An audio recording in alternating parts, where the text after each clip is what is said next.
Peppermint क्या करेगा? जब हम दोनों राजी हैं तो साला गवर्नमेंट क्या करेगा? अभी आप सुन रहे हैं प्लैनेट म्यूजिक की शानदार प्रस्तुति।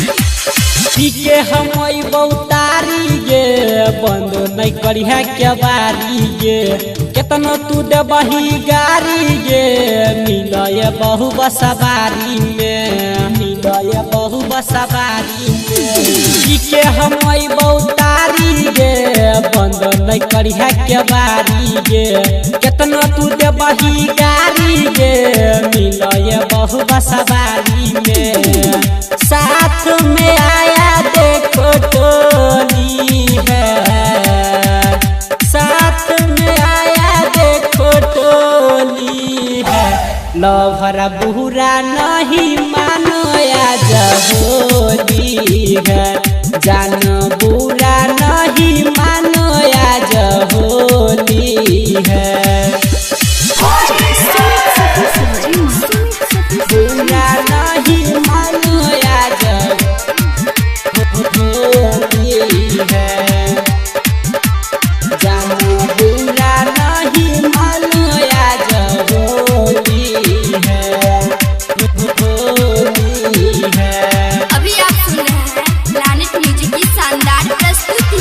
कोई ने छियहु के छौरी पूरा तैयारी, लाइन छियहु के गोरकी मोटका पिचकारी, मोटका पिचकारी। कोई ने छियहु के छौरी पूरा तैयारी, लाइन छियहु के गोरकी मोटका पिचकारी। ऐसे नहीं शर्मा रंगरोली है, ऐसे नहीं शर्मा रंगरोली है, लवहरा बुरा नहीं मानो आज होली है, जान बुरा नहीं मानो आज होली है। बुरा नहीं मानो आज होली है, जान बुरा नहीं मानो आज होली है, होली है। अभी आप सुन रहे हैं प्लैनेट म्यूजिक की शानदार प्रस्तुति। राइटर रंजित किशन आयल छैकन साथ में, रह मंजिया दब रंग रखने छैकन हाथ में, रखने छैकन हाथ में।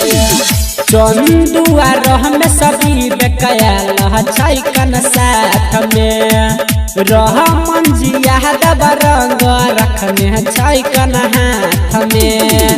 ज्यादा बोलोगी तो आज वाला जोरी है, ज्यादा बोलोगी तो आज वाला जोरी है, लवहरा बुरा नहीं मानो आज होली है, जान बुरा नहीं मानो आज होली है। Planet music Darbhanga.